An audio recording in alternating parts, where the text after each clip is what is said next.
Do you want to change who can message you on X? You can change who send message on Twitter with just a few simple steps.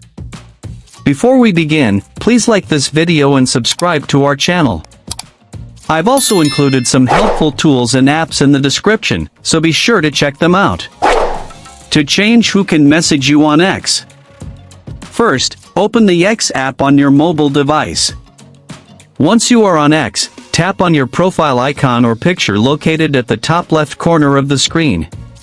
From the menu, scroll down slightly and tap on Settings and Support. Now, from the expanded section, tap on Settings and Privacy. A new screen will open with multiple settings options. From here, find and tap on Privacy and Safety, where you can control your account interactions. Again, a new screen will appear with different privacy options. From here, tap on Chats. Now, look for the option Allow Message Requests From. Here, you can choose who can send you messages. Select Everyone for including people you don't follow can message you. You can also select Verified Users.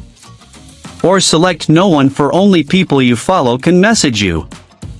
Select the option that best fits your preference. Once done, your messaging permissions will be updated, and only the selected group of people will be able to send you messages.